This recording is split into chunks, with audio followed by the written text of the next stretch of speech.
Hey guys, what's up? I thought I'd ask a question here because I was watching a video during one of my breaks today or yesterday at work.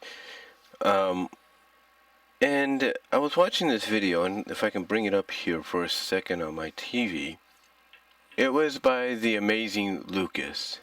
And he basically talked about how he felt Incredibles 2, and some other people have talked about this as well, was just as good as the film is, a lot of people will agree that the film was good. But the one thing a lot of people will say that the film kind of had a problem with was they felt like it was nothing more than feminist propaganda.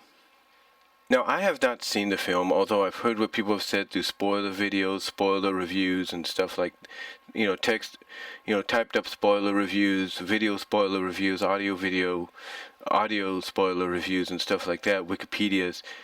And I cannot, I'll put it this way: I cannot say yay or nay on that because, I mean, here's the thing. I don't think this should be much of a surprise, seeing as though the moment the plot was announced for Incredibles 2, that it was going to focus, that part of it was going to primarily focus on Elastigirl being the focus of the story, basically being the one that was chosen to put a positive light back on superheroes. I think we all should have saw that people like Amazing Lucas, who is entitled to his opinion. People like Lucas and many others were going to bring this up. And look, I can understand completely what they're talking about. It's like, well, wait a minute. You could have done any kind of story with the second Incredibles, and yet you're basically making it feel like it's feminist propaganda, like women can do what the men can do, if not better. And I don't think we should look at it like that. I mean, we're all going to have our difference of opinion on the movie. A lot of people will come out and say that the movie is just a rehash of the first one. All you're doing is reversing the roles. And that might be true, but you know what? Sometimes reversing the roles and kind of rehashing the same story with a few differences makes it a little bit more interesting, makes it more intriguing, because now you could see things from the other side. Or in this case of Bob, he can kind of experience what Helen was going through in the first one, like what it's like to raise the kids while the other is out doing something that you would rather be doing or you may not be sure about. I mean, in the first one, Helen didn't know what was going on until she started to get suspicious. And at first she thought, okay, and at first she thought maybe Bob's cheating on her. That wasn't the case. Basically, Bob just wanted to get back into the limelight as a superhero. He got sick and tired of his day job, and he wanted to go back to a job he knows better than anything. And, some could say Bob's character in this movie was kind of understanding and supportive. I mean, there is a line in the trailer, and obviously in the movie, I think, where he basically tells Frozone that he's got to that basically he's got to support her so she can succeed, so that in turn her success can lead to their success in getting back to being superheroes. And I think some people don't seem to know. I don't think some people, from what I understand, or from what I've seen, not many people have pointed that out. Like, oh, wait a minute, he's actually supportive of his wife here, and what she's doing. Although some might say, yeah, he's supportive, but it's a very reluctant support because of the fact that even though he's not really expressing it much, he's jealous. He's upset that, hey, this Winston and Evelyn people or siblings, they didn't choose me, they chose my wife. Alright, it's like, why choose my wife when you should be choosing the one that people know about more than her? That's basically his reaction, but of course being the loving husband and supportive husband that he is, he's got to say, you know what, I can't let, my jealousy get the best of me. I'll be supportive and see what happens. And that's what he does for a majority of the film. But is it feminist propaganda? I don't think it really is. All it is in actuality, when people, if you if you pay attention to videos, it's basically just the first movie in reverse. That's all it is. I mean, yes, yes, some people will say, well, what do you call the surprise reveal of the villain, of who the real villain is behind this? What do you say to that? And the fact that it's Elastigirl that has to stop her. Well, the villain's a female. It's, spoilers, it's Evelyn. But what are your thoughts about Elastigirl having to stop her?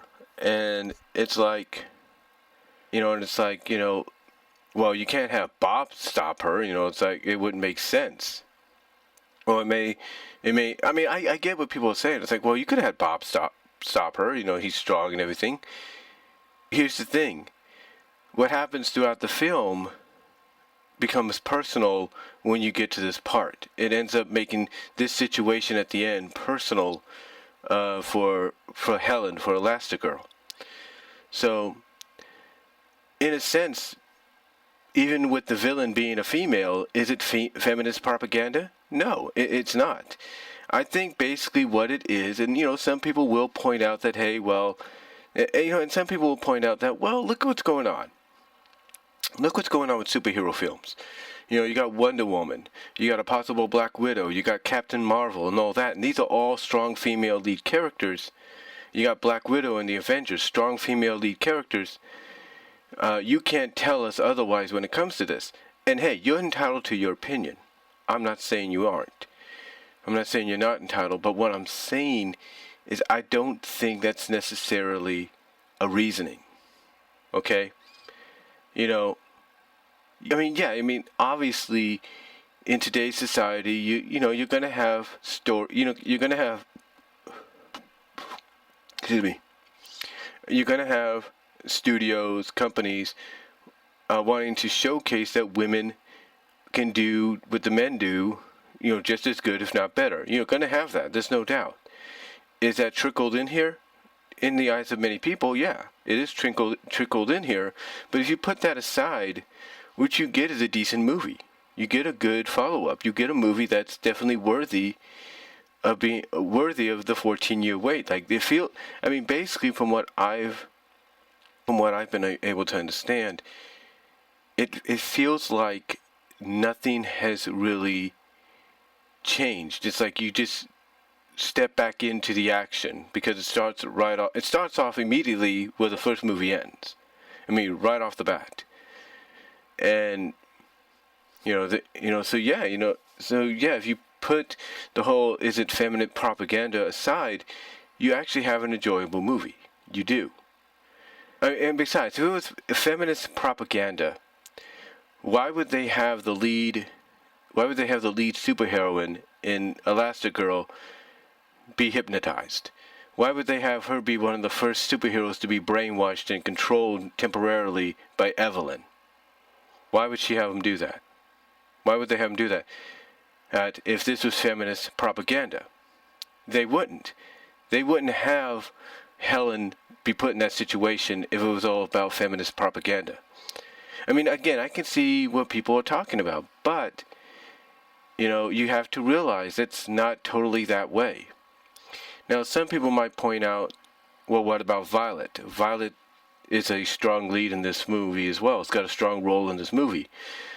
The way Violet's represented is not a feminist propaganda. It's in a sense, a representation of what a lot of teenage girls, adolescent girls her age, all due respect, no offense, but all due respect, go through when they're separated from their counterpart, basically separated from the one they have a crush on, or the one that they're in love with, or the one they call basically their boyfriend. Her representation in the film is basically, and again, no offense, and with all due respect, is basically what adolescent young girls go through. It's like, when you find out, okay, we're going to move away, and you're like, well, wait a minute, I'm just getting with this person, now I got to leave them. You'll be upset. You're going to be distraught. And with Violet, part of her character is she's growing up, and she's at that age to where when she finds out possibly what has happened as to why, I think his name is Tony, forgets who she is. I mean, when she finds out that possible reasoning, yeah, she's not going to be happy. Yeah, she's going to want out as a superhero. She's not going to want to deal with that anymore, because to her, her mindset is, I'd rather be with my boyfriend and having a good time instead of playing superhero, because that's more important.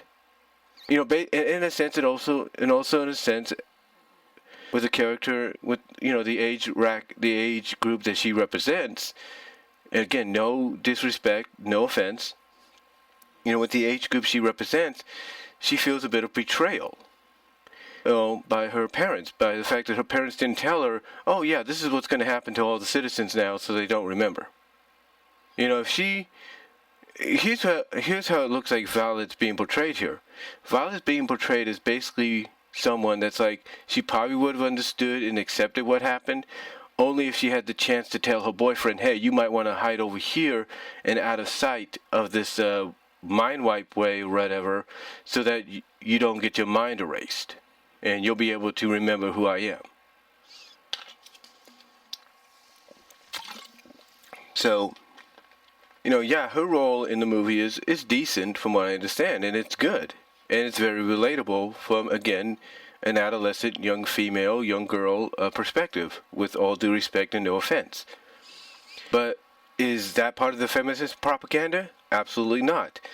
You know, I think, honestly, when people look at this movie, and they feel that the only reason it was done this way, basically the same movie as what we got 14 years ago, but with the roles reversed and a few triggers, you know, with a few changes added in here and there.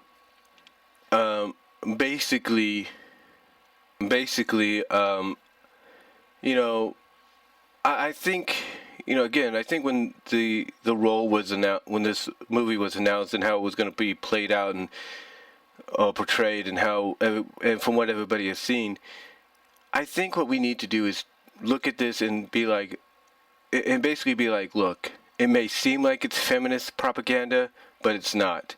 It's just a fun movie that, you know, yeah, the role, that's basically a rehash of the first, but with the roles reversed, a few changes trickled in here and there.